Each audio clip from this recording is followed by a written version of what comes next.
Hello, students.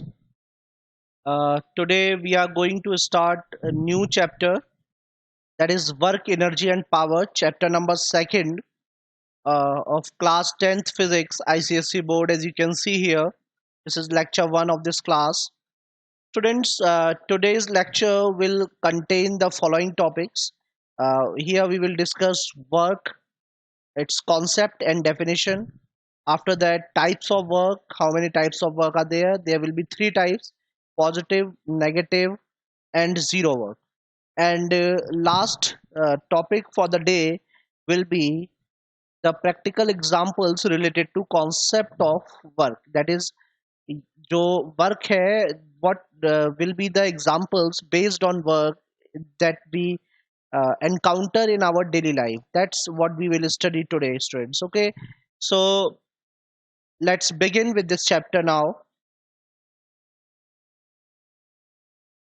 Yes, students. So here, this is the chapter, as you can see here: work, energy, and power.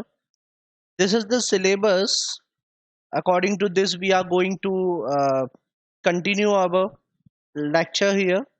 Here we will read about the following terms like what is work, what is energy, what is power, their mutual relations, types of work, their practical examples, CGS unit, SI units, and lots more. Scope of the syllabus, as you can see here, this is the scope of the syllabus. For there will be three sections, I guess, in this chapter. First section will continue to talk about work and its different concepts. Second will be about energy, and the third will be the conservation of energy. In the second section, in last we will discuss about power also. So this is the scope of the syllabus that we are going to continue now. And now, students, as we know here that the first topic that we have to start with is work. So let's start section A. It is lecture 1 for chapter 2. Okay, students. So in this chapter now, the first question that arises in our mind when somebody talks about work is what work is. So, what is work, students? We define work in different ways. Like, even if I am talking to you right now, so I consider it as work. If you are listening to me, you also consider it as work. If you are sitting at your place and just doing study, only mere study you are doing, you will continue. You will consider it as work as well. But students, actually, the definition of work in physics is entirely different from the concept of work that we usually think of in our daily life. Students, in daily practice, work is used for some sort of uh, exertion, mental or physical. As you can see, it is written here, the word work is used for some sort of exertion, whether physical or mental, for various activities such as writing, reading, eating. We say that we are doing work. Actually ना, जैसे पढ़ रहे हैं तो भाई पढ़ाई भी एक काम है, हम ये पढ़ाई का काम कर रहे हैं और इसमें हम मेंटल वर्क कर रहे हैं। और अगर हम मान लीजिए कि आप कुछ सपोज कीजिए कि आप बोल रहे हैं तो ये भी आप एक वर्क कर रहे हैं। सपोज कीजिए आप सोच रहे हैं तो भी आप एक काम कर रहे हैं। आप बैठे हुए हैं एक जगह पर लेकिन कुछ सामान एक जगह से दूसरी जगह रख रहे हैं, then also you are doing work. ठीक है, तो बेसिकली हम किसी भी एक्सर्शन को वर्क का नाम दे देते हैं। Anything due to which we get tired either mentally or physically, we call it work. But in physics, it is comparatively different. In physics, work is a specific case. Word work is used in a specific case. And what is that specific case? That we have to understand here. Suppose there is a body. Suppose there is a body like this, and you apply a force on this body. Suppose you apply a force in this body in this direction. Okay, you apply a force F on the body in this direction, and now due to this force, this body gets displaced in the direction of the force like this. Okay, So here the body displaced. Okay, so first the body was at position A, and after that, when you applied a force F on the body moves to a different position B. And suppose the straight line distance or the displacement of the body is S, then only we can say that work is done by the force, and that work will be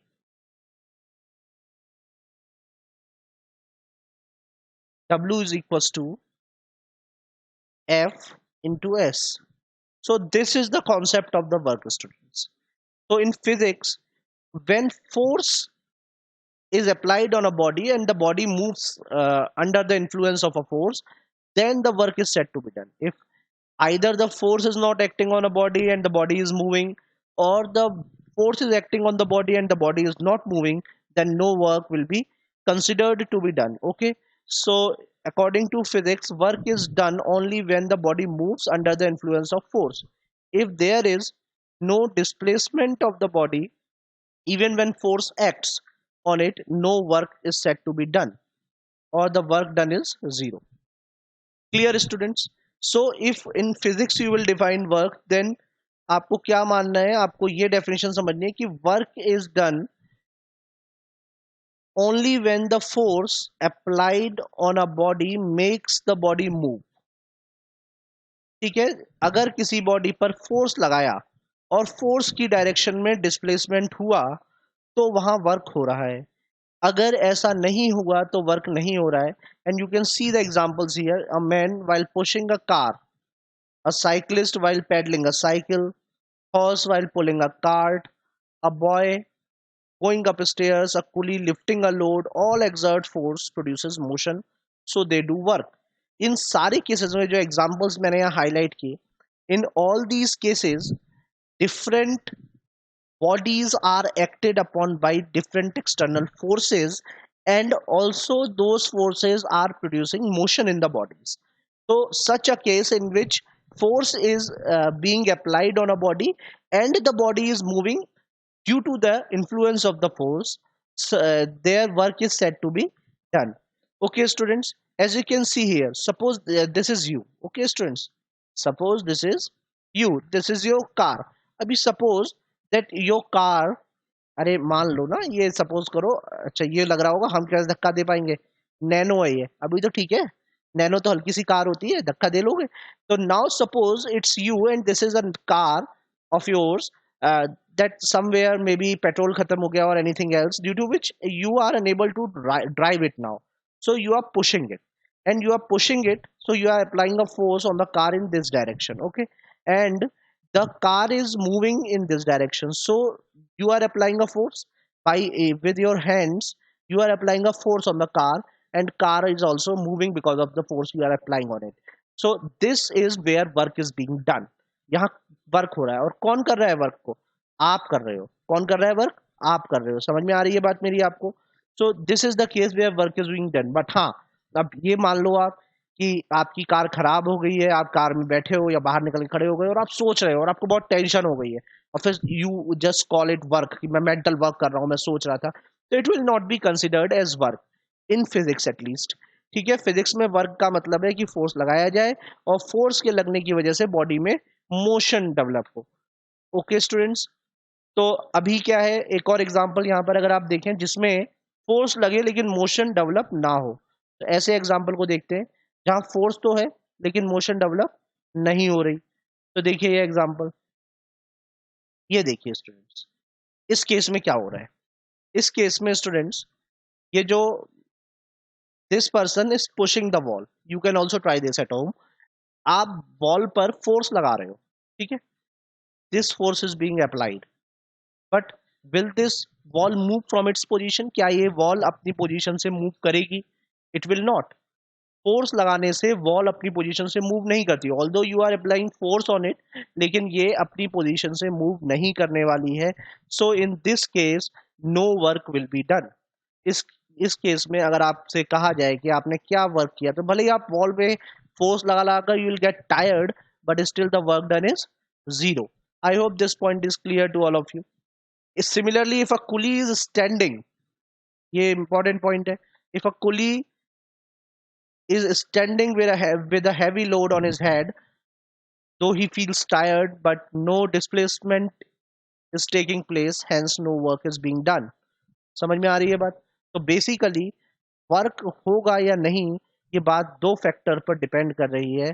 किन दो factors पर? अगर आप यहाँ से समझ पा रहे हो तो वर्क डन दो फैक्टर्स पर डिपेंड कर रहा है. वो दो फैक्टर्स क्या है वो देखिए. पहला फैक्टर है यहाँ पर फोर्स, और दूसरा फैक्टर जो है दैट इज डिस्प्लेसमेंट. ये दो फैक्टर्स हैं जिन पर वर्क डिपेंड करेगा एज ऑफ नाउ. ठीक है, अभी के लिए हम ये समझते हैं कि इन दोनों पर डिपेंड करेगा, फोर्स पर और डिस्प्लेसमेंट पर. Although there is a third factor, वो थर्ड फैक्टर अभी के लिए हम छोड़ रहे हैं कि वो थर्ड फैक्टर क्या है. ये वक्त आने पर आपको बताऊंगा मैं. ठीक है, तो अभी इन दोनों पर डिपेंड कर रहा है. So here measurement of work, our next topic. तो मेजरमेंट ऑफ वर्क में क्या बताया गया है हमें? मेजरमेंट ऑफ वर्क में हमको ये समझाया गया है कि amount of work done on a body depends on two factors. Magnitude of the force applied, कितना फोर्स लगा रहे हो आप, इस बात पर डिपेंड करेगा. भाई कम फोर्स लगाओगे वर्क कम कर पाओगे, ज्यादा फोर्स लगाओगे वर्क ज्यादा कर पाओगे. And second the displacement produced by the force. दो चीजों पर डिपेंड कर रहा है. ठीक है, एक तो magnitude of force applied and second the displacement produced in the body. अब देखते हैं इसमें आगे कि इस बात को एक्सप्लेन कैसे किया गया है यहाँ पर. ठीक है, तो समझिए कि यहाँ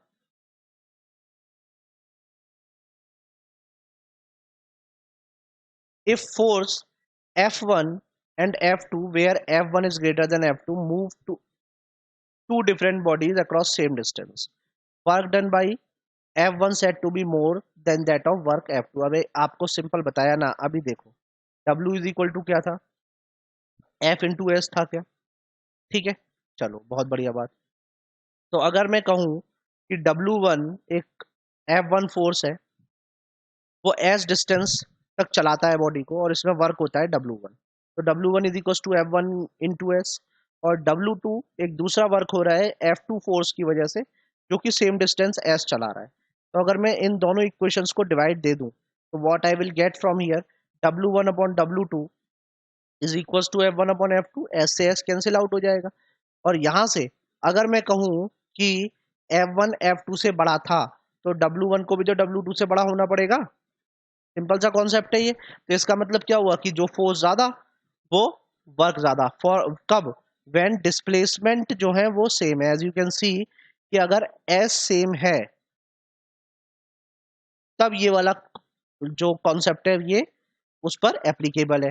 ठीक है, नाउ आगे देखते हैं. ऐसा भी हो सकता है कि मान लीजिए सेम फोर्स एक्ट कर रहा है दो बॉडीज पर, तो जो ज्यादा डिस्टेंस कवर करेगी ज्यादा डिस्प्लेसमेंट होगा जिसमें उस पर वर्क ज्यादा होगा. If F is same then S will decide whose s is more, whose displacement is more, more work will be done on that. Okay, now students, so amount of work can be measured by two factors, magnitude of the force applied and the magnitude of the displacement produced. So I hope this point is clear कि दो factors पर depend कर रहा है work यहाँ तक.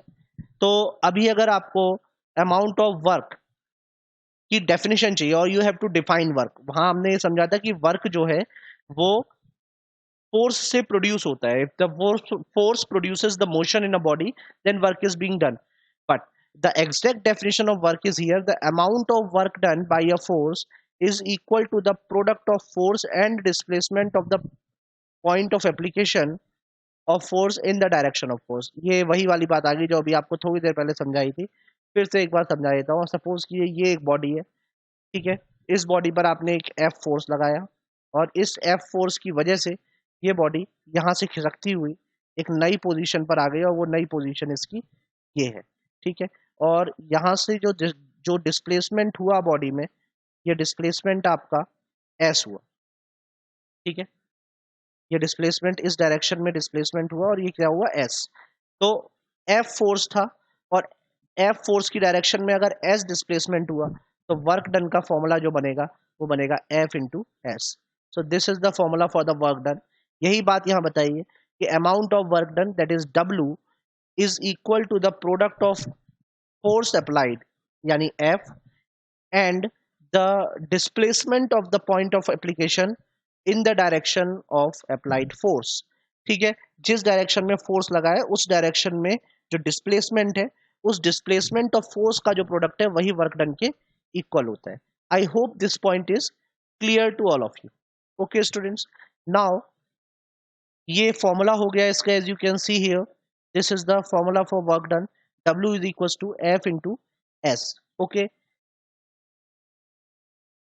if here it is shown, if this is a body, F force is applied, it gets displaced by a displacement S, then for force will be, or work will be W is equals to F into S। Okay students, here we assume that force does not change during the displacement and it acts along the so long the body moves।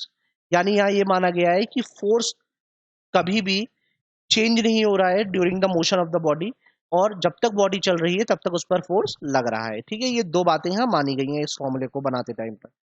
If S is zero then W is zero, तो इसका मतलब if a force acts on a body and body does not move, displacement is zero, so no work will be done, as in the case of this ball.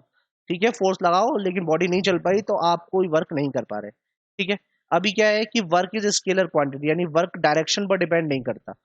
Work scalar है मतलब इसका सिर्फ magnitude होता है, इसकी direction नहीं होती। Clear है स्टूडेंट्स? अब बात आती है कि वर्क का एक और एक्सप्रेशन यहाँ आपको दिखा रखा है, as you can see here there is another expression W is equal to F S cos theta. So ये बात आती है कि ये कहाँ से आ गया? अब ये तो हमने W is equal to F S पढ़ा था, तो एफ एस कॉस थीटा कहाँ से आ गया? तो इसके लिए ही मैंने ये टर्म छोड़ा था ना, एक बताया था आपको कि थर्ड जो फैक्टर है वो भी हम डिस्कस करेंगे। So that is now time to discuss. वो जो थर्ड फैक्टर था वो था angle between F and S, जिसको हम कहते हैं थीटा। ये था वो थर्ड फैक्टर। अब ये कब होता है? ये जरूरी नहीं है हमेशा कि आप किसी बॉडी पर फोर्स लगाएं और वो बॉडी फोर्स की डायरेक्शन में डिस्प्लेस हो। It is not necessary. ठीक है, sometimes it happens that force is applied on the body but body gets displaced in some other direction from the direction in which force is applied. तो उस case में क्या होता है वो यहाँ समझने की बात है। ठीक है, तो वो समझते हैं हम यहाँ पर। अब सपोज कीजिए कि जैसे कोई बहुत हैवी बॉडी है, ठीक है, उस हैवी बॉडी को आप पुल करना चाहते हैं, तो आप उस पर एक फोर्स तो लगाएंगे। अभी मैं ये बात डायग्राम के थ्रू आपको एक्सप्लेन करूंगा, ये रब करके, then you will understand it better. तो सपोज कीजिए कि एक जो है बॉडी है जो कि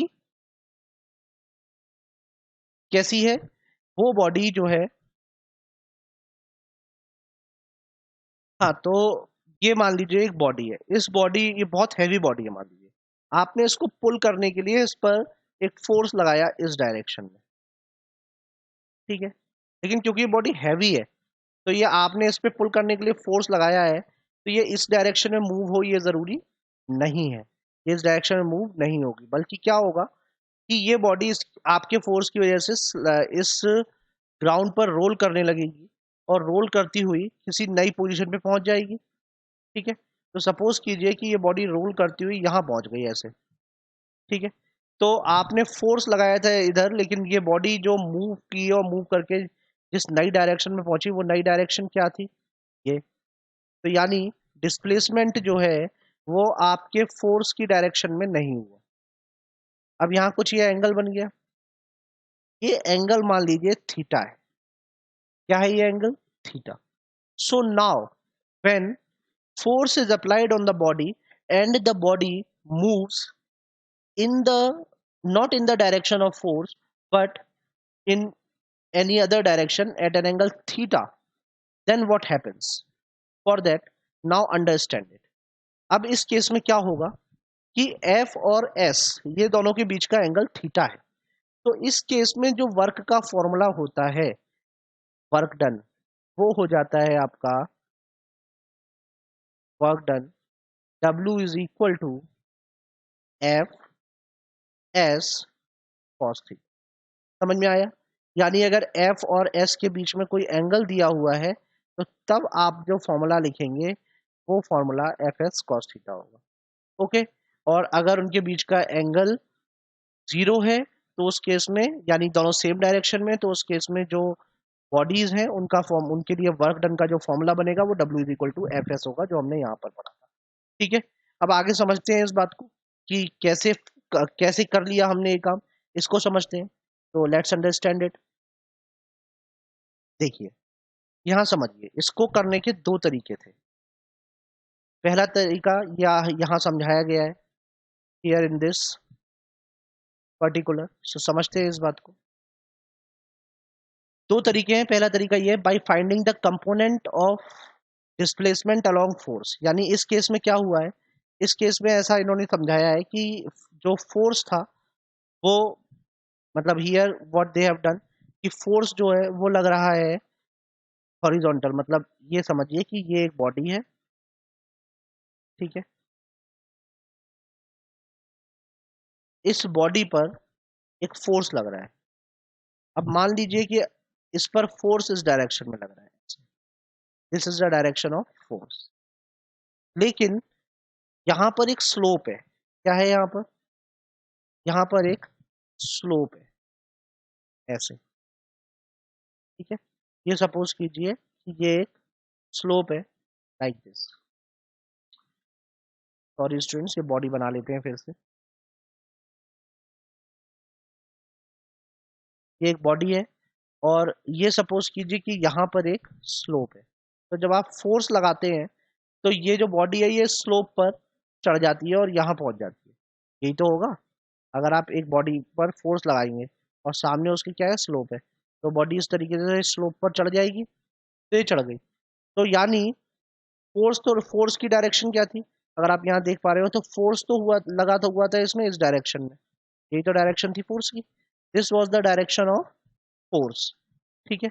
और डिस्प्लेसमेंट किधर हुआ? डिस्प्लेसमेंट हुआ इधर, ये हुई डिस्प्लेसमेंट की डायरेक्शन, ठीक है। तो डिस्प्लेसमेंट की डायरेक्शन और फोर्स की डायरेक्शन के बीच में यहाँ पर एक एंगल आ गया theta, you can see here.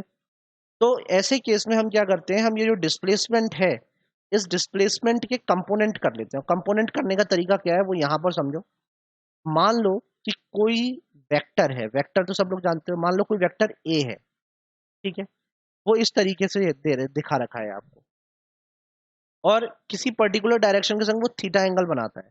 तो जिस तरफ उसका एंगल बन रहा है ना, उस तरफ उसका एक कंपोनेंट आता है जो कि कॉस थीटा, कॉस के टर्म में होता है।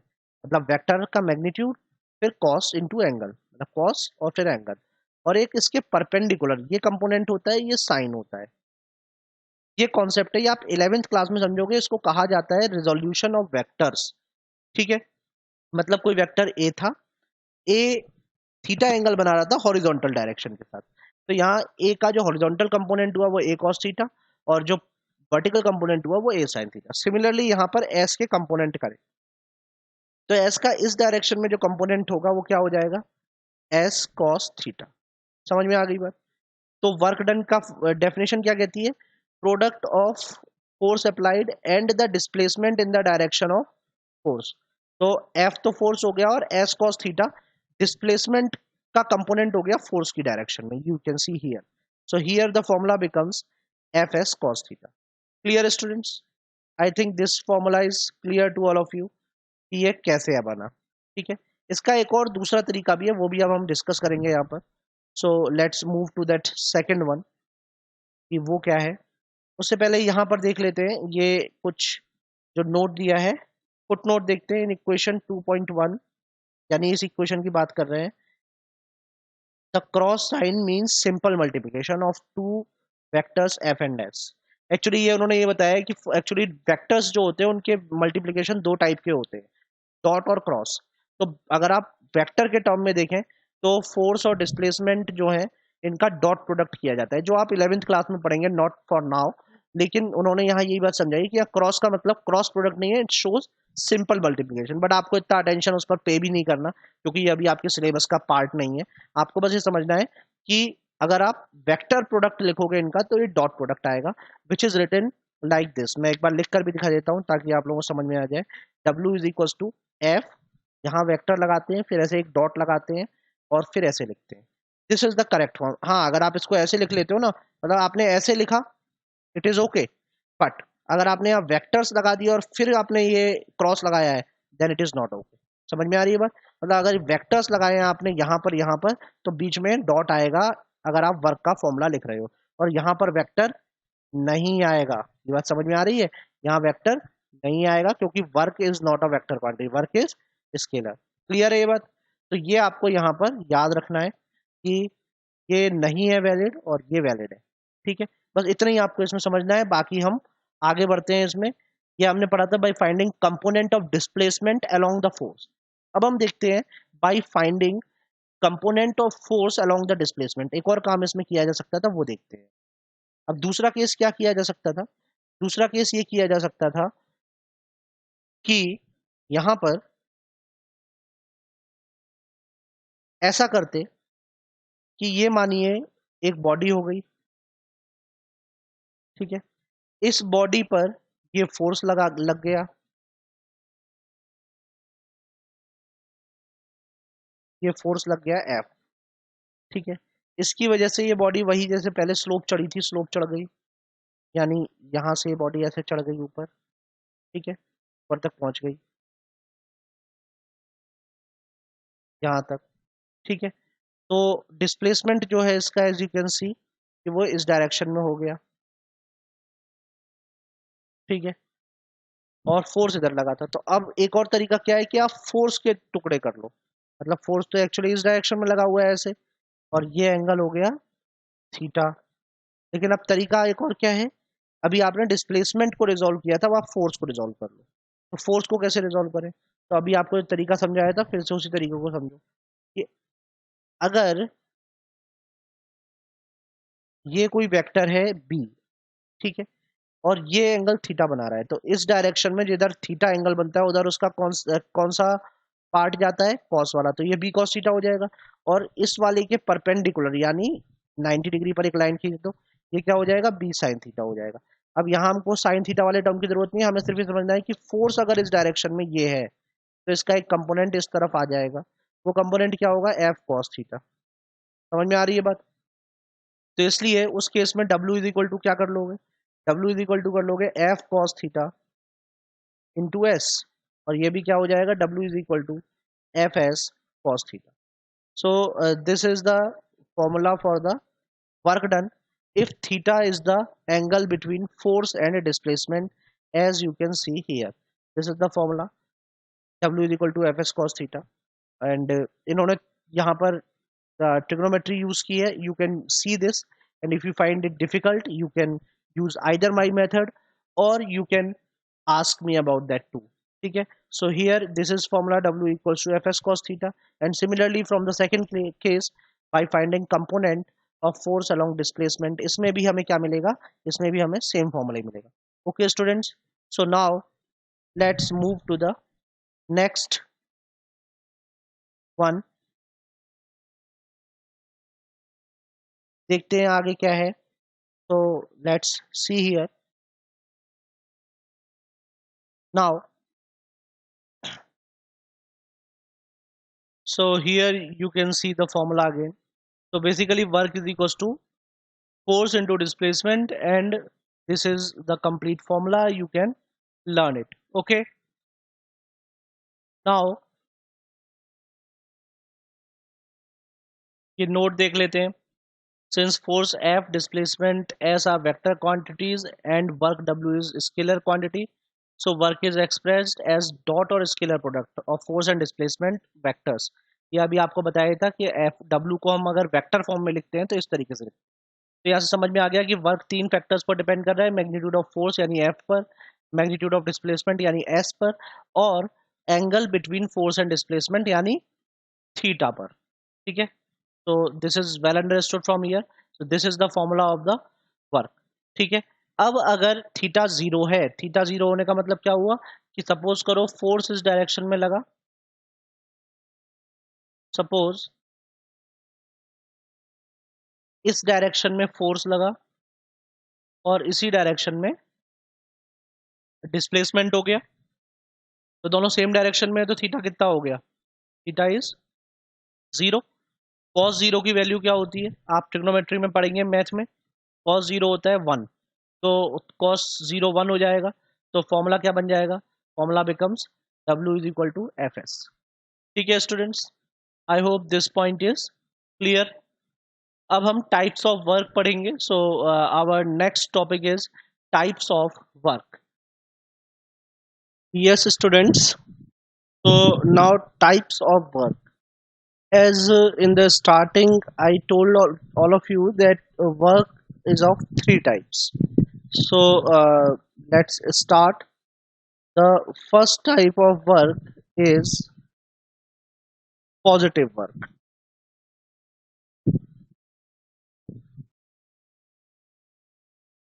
So students,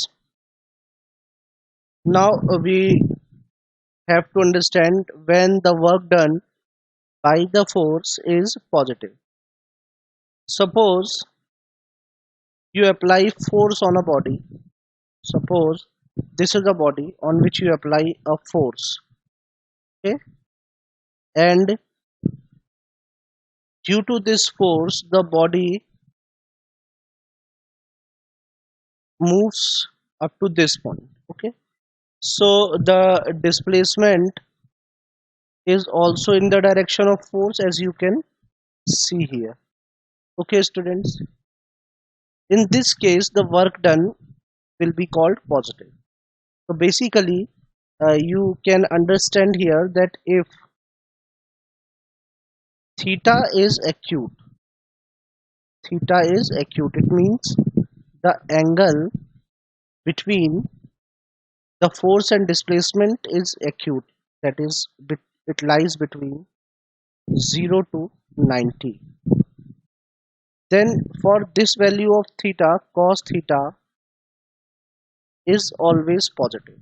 Okay, that you will get to know about in uh, mathematics in the chapter of trigonometry. Okay, so don't worry if you have not read about it yet, you very soon you will study about it.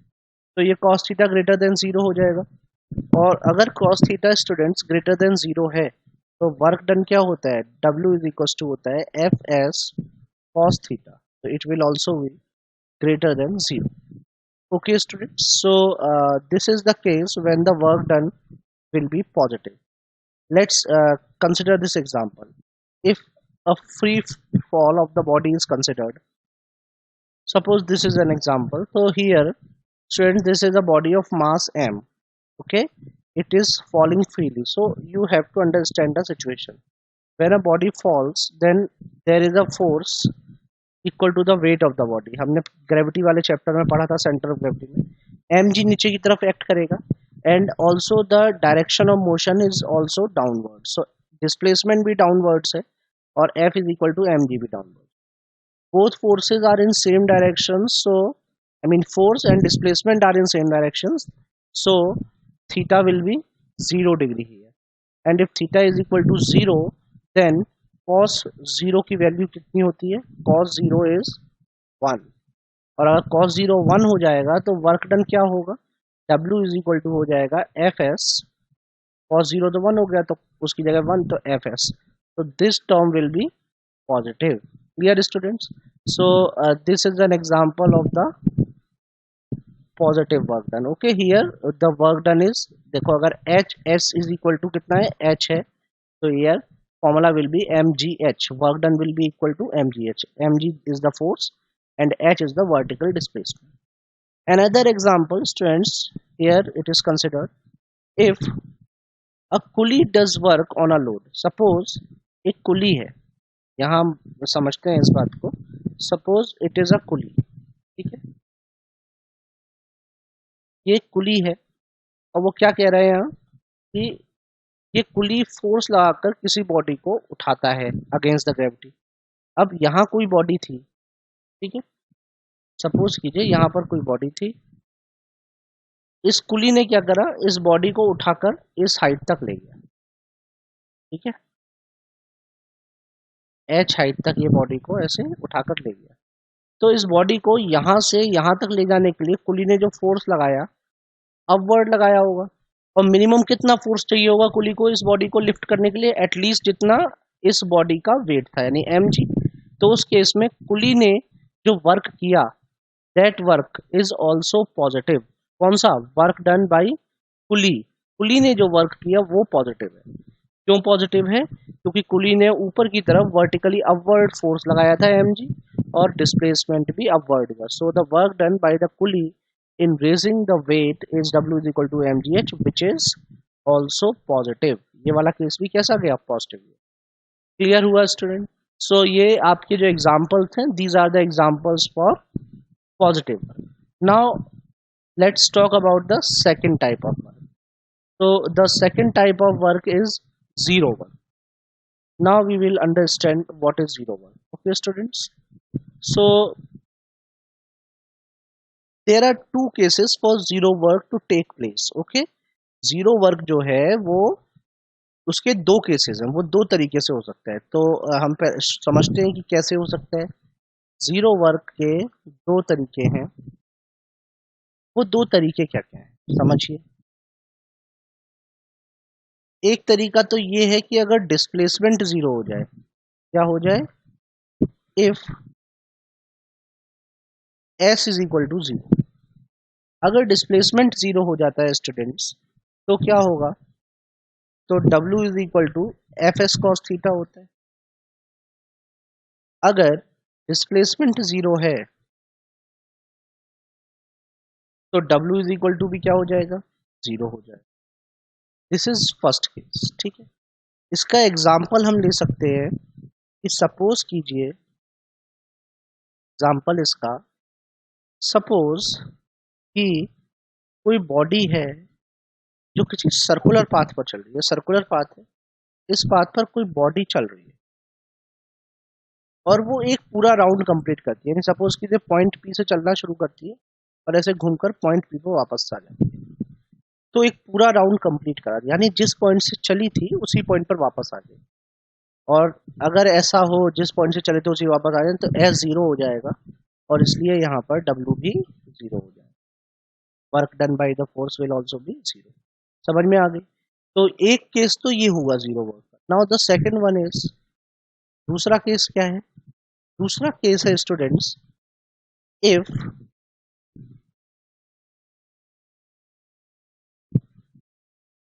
Theta is 90 degree. दूसरा case है अगर theta 90 degree है। Theta अगर 90 degree है, इसका मतलब ये हुआ कि फोर्स, और अगर फोर्स ऐसे लगा है तो डिस्प्लेसमेंट क्या हो रहा है? फोर्स के परपेंडिकुलर, यानी फोर्स ऐसे, डिस्प्लेसमेंट ऐसे। तो ये एंगल 90 डिग्री। तो इस केस में स्टूडेंट्स cos 90 की वैल्यू आप हमेशा याद रखिए क्या होती है? जीरो होती है। cos 90 जीरो होता है तो W इज इक्वल टू क्या है? F S cos theta. और एफ एस कॉस 90 है तो W इज इक्वल टू भी क्या आ जाएगा? जीरो आ जाएगा। ठीक है स्टूडेंट्स, ये केस जो है, ये दूसरा केस है जीरो वर्क। इसका भी आपको एग्जाम्पल चाहिए तो एग्जाम्पल देख लेते हैं। इसके दो एग्जाम्पल देखेंगे। एक एग्जाम्पल देखिए, एक कुली है। ओके, ये हो गया वो कुली। ठीक है, ये कुली कुछ लोड लेकर अपने सिर पर कुछ सामान रखकर ऐसे, और उसके बाद इस डायरेक्शन में चल रहा है हॉरिजॉन्टल। तो देखिए लोड उठाने के लिए जो फोर्स लगाया है कुली ने वो किस डायरेक्शन में लगाया? अपवर्ड। और चल कैसे रहा है? इस तरीके से। तो work done by coolie is zero. अच्छा, इस टाइम पर जो ग्रेविटी का फोर्स है वो किधर काम कर रहा होगा? नीचे की तरफ। और चल कैसे रहा है? ऐसे। तो वर्क डन बाई ग्रेविटी भी क्या हो गया? जीरो हो गया। समझ में आ रही है बात आपको? वर्क डन बाई ग्रेविटी भी इस केस में जीरो है, और work done by pulley is also zero against gravity. ठीक है, against gravity work done by pulley is also zero. But अब जरा समझते हैं इस बात को कि यहां पर अगर इस तरीके से ये जीरो है तो क्या कुली कोई काम करता ही नहीं है? और नहीं करता तो हम उसको पैसा किस बात का देते हैं? If suppose this coolie is not working, then what are we paying for? हम उसको पैसे क्यों दे रहे हैं? तो जरा बात को समझिए। जब कुली यहाँ पर इस तरीके से चल रहा था तो कुली अगेंस्ट द ग्रेविटी वर्क नहीं कर रहा था, ठीक है। No work against gravity, against the gravity कोई वर्क नहीं कर रहा था, क्योंकि ग्रेविटी जो था उसके साथ उसका 90 डिग्री का एंगल था। बट इसके क्या कर रहा था फिर? ही वर्क्स अगेंस्ट फ्रिक्शन, लेकिन वो फ्रिक्शन के अगेंस्ट तो वर्क कर रहा है। ही वर्क्स अगेंस्ट फ्रिक्शन, वो इस टाइम फ्रिक्शन के अगेंस्ट वर्क कर रहा है। कैसे कर रहा था देखिए, जब पुली चल रहा था सिर पर सामान लेकर, बोझा लेकर इस तरीके से, तो क्या हो रहा था students? Pulley was moving in this direction. You must have read about friction. Friction एक अपोजिंग फोर्स होता है और जो हमेशा मोशन को अपोज करता है। तो इस डायरेक्शन में एक फोर्स लग रहा था जिसको कहा जाता है फ्रिक्शन। अब आपको यहाँ एक बात दिख रही होगी कि कुली जब चल रहा है तो इस डायरेक्शन में कोई फोर्स है, उसके संग उसका 90 डिग्री का एंगल है। इस डायरेक्शन में कोई फोर्स है, उसके संग उसका 90 डिग्री का एंगल है। लेकिन जो फोर्स इसके अपोजिट यानी इस डायरेक्शन में लगा है उसके साथ तो कोई 90 डिग्री का एंगल नहीं है, उसके साथ तो 180 डिग्री का एंगल है। और 180 डिग्री का एंगल होता है तब वर्क होता है, सिर्फ 90 डिग्री के एंगल पे वर्क नहीं होता। So here pulley will do work against friction but not against gravity. Clear है स्टूडेंट की बात? यही बातें यहाँ आपको समझाई भी गई हैं। As you can see here, when displacement is normal to direction of force, theta is 90 degree and work done is 0। ये आपको समझाया गया है। सेम एग्जांपल वही जो मैं आप डिस्कस कर रहा था, ये नोट में ये वाली बात लिखी है जो आपको यहाँ समझाई है कि वर्क्स अगेंस्ट फ्रिक्शन। एक और बात है स्टूडेंट्स, अगर कोई बॉडी सर्कुलर पाथ पर चल रही है, इसको समझते हैं। अगर कोई बॉडी सर्कुलर पाथ पर चल रही है तो क्या होता है? एक तो वो हुआ कि उसने पूरा जितना भी पूरा राउंड लगाया, वो समझ में आ गया हम लोग। लेकिन अगर बॉडी पूरा राउंड नहीं लगाए तब वर्क डन कितना होगा वो भी समझ लेते हैं। देखिए, when a body moves on a circular path in horizontal plane, no work is done. कोई भी वर्क नहीं होता। अभी भी क्यों नहीं होता? Since centripetal force on the body at any instant is directed towards the center of the circular and displacement at any instant is along the tangent, as you can see here। जो centripetal force है वो हमेशा central की तरफ लगा है और direction of motion हमेशा ये है। और आपको पता होना चाहिए कि हमेशा कोई भी अगर आपके पास कोई भी फिगर है तो उस फिगर में रेडियस की डायरेक्शन और टेंजेंट की डायरेक्शन, इनके बीच में हमेशा क्या होता है? 90 डिग्री का एंगल होता है। कौन सा एंगल होता है? 90 डिग्री। ये एंगल 90 डिग्री का है। तो क्योंकि डिस्प्लेसमेंट ऑफ फोर्स के केस में 90 डिग्री का एंगल है, तो इसलिए चाहे यहाँ पर वो पूरा चक्कर करेगा तब तो डिस्प्लेसमेंट जीरो है, इसलिए वर्क डन जीरो हो रहा है। लेकिन अगर वो पूरा चक्कर नहीं भी करता सर्कुलर पाथ पर कोई बॉडी, तो भी यहाँ पर क्या हो रहा है? वर्क डन जीरो है। क्लियर है? तो यहाँ ये बात समझाइए कि वर्क डन क्या रहेगा? जीरो रहेगा। As you can see here, क्यों रहेगा जीरो? क्योंकि 90 डिग्री का एंगल है। अब क्योंकि वर्क डन जीरो है तो अभी हम एक रिलेशन समझेंगे, वहां से हमें समझ में आएगा कि अगर वर्क जीरो होता है तो काइनेटिक एनर्जी, एक एनर्जी होती है, उसमें कोई चेंज नहीं होता। तो if work done is zero here, so kinetic energy will not change. और काइनेटिक एनर्जी किस पर डिपेंड करती है? काइनेटिक एनर्जी का फॉर्मूला ऐसे कभी तो पढ़ा होगा बचपन में, याद होगा, हाफ एम वी स्क्वायर। अब इसमें हाफ तो कभी भी चेंज होता ही नहीं था। देखो, हाफ तो कभी चेंज नहीं होता। एम क्या है? मास है, ये भी कांस्टेंट होता है एक बॉडी का। एक स्पीड ही तो चेंज हो सकती थी, लेकिन अब क्योंकि ये पूरी कांस्टेंट है तो इसका मतलब v को भी क्या होना पड़ेगा? कांस्टेंट। उसने कहा ना काइनेटिक एनर्जी कांस्टेंट रहती है। अब काइनेटिक एनर्जी अगर कांस्टेंट है इसका मतलब v भी कांस्टेंट है। अब v क्या होती है? स्पीड। तो यही बात यहाँ कही है कि डज नॉट चेंज। देखिए, hence speed of the body does not change, है ना? कहा है ना यहाँ पर, ये speed of the body does not change. तो ये आपको यही समझाने की कोशिश की है। स्पीड ऑफ द बॉडी पर भी कोई फर्क नहीं पड़ता। ये हमने सर्कुलर मोशन में समझा भी था कि जब कोई बॉडी सर्कुलर मोशन करती है, यूनिफॉर्म सर्कुलर मोशन, तो उसकी स्पीड चेंज नहीं होती। क्या चेंज होता है? उसकी वेलोसिटी चेंज होती है ना? ऑल्सो ये कंडीशन समझ में आ गई होगी आपको कि डिस्प्लेसमेंट जीरो है या फिर डिस्प्लेसमेंट ऑफ फोर्स परपेंडिकुलर है, तो उस केस में वर्क डन जीरो होता है. Now we have to understand the third type of work. Let's understand it.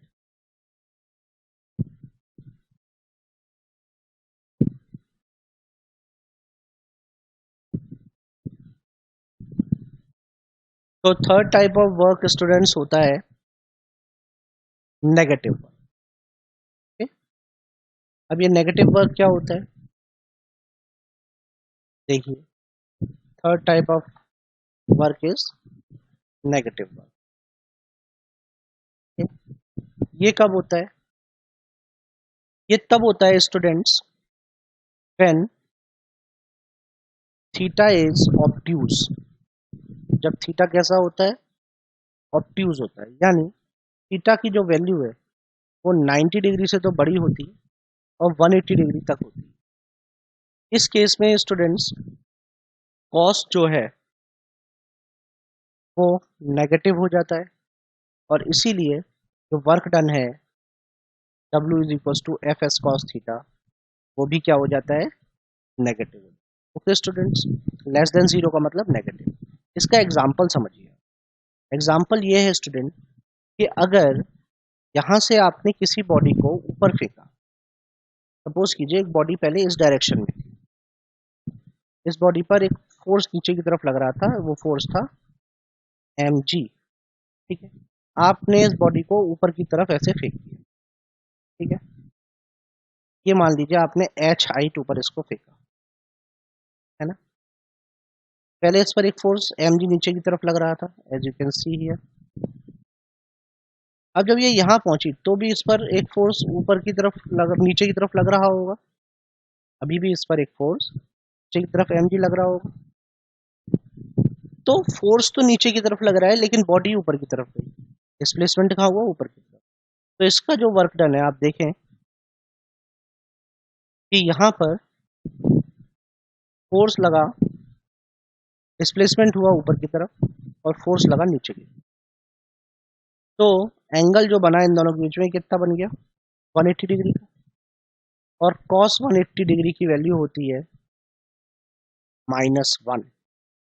ठीक है, या आप परेशान ना हो cos की वैल्यूज देखकर, अगर आपको नहीं याद है तो आप जब मैथ्स में पढ़ेंगे आपको याद हो जाएगा. तो इसलिए यहाँ वर्क डन हो गया माइनस का एफ. ठीक है, this is negative work. Similarly students, जब कोई बॉडी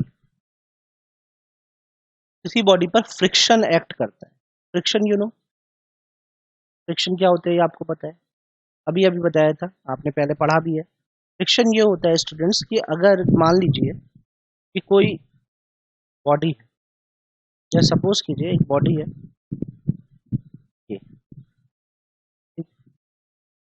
और ये बॉडी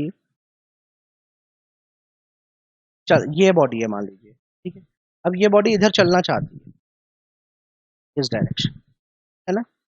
तो होता क्या है कि ये जिस फ्लोर पे रखी हुई है, ये जो फ्लोर है जिस पर इसे रखा गया है, इस फ्लोर की रफनेस की वजह से ये जो पॉइंट ऑफ कांटेक्ट है इस पर एक अपोजिंग फोर्स एक्ट करता है. मतलब बॉडी इस डायरेक्शन में चलना चाहती है, एक अपोजिंग फोर्स इस डायरेक्शन में एक्ट करता है जो कि इस बॉडी को चलने से रोकना चाहता है. बस स्टूडेंट्स, यही फोर्स होता है फ्रिक्शनल फोर्स या force of friction. As you can see here in this case also, that displacement is rightwards and friction is leftwards. So the angle here is also 180 degree. और as I told you कि अगर angle 180 degree है तो fs cos 180 हो जाएगा work done. और अगर ऐसा हुआ cos 180 की वैल्यू कितनी थी? -1. और अगर cos 180 -1 था तो W is equal to minus का F S. Students, most of the forces जो अपोज करते हैं मोशन को, उनका work done negative. Okay students, I hope this point is clear to all of you कि कब वर्क डन नेगेटिव होगा, कब पॉजिटिव होगा, कब जीरो होगा. नेगेटिव वर्क डन के कुछ एग्जांपल्स देख लेते हैं हम लोग. ये देखिए, when a body moves upward, ये वही वाला एग्जांपल है जो मैंने अभी आपको डिस्कस किया था किसी बॉडी का आप ऊपर फेंकते हैं तो क्या होता है, फ्रिक्शन वाला एग्जांपल है, just I have discussed. Friction में 180 डिग्री का एंगल होता है। तो मोस्ट ऑफ द फोर्सेस जो अपोज कर रहे हैं मोशन को, उनका वर्क डन क्या होता है, नेगेटिव होता है। You please go through this example also, same as I have discussed here. पढ़िएगा, आपको बेटर समझ में आएगा। Okay students, so this is the type of work that we have discussed today. Now that's it for today students. In the next lecture we will continue further more about work, and also about its numericals, how to deal with the practical questions based on the concept of work and its types. Okay students, till then be busy with study. Do not waste your time. Put your efforts into learning the things so that you can have better questions and better approach towards the subject.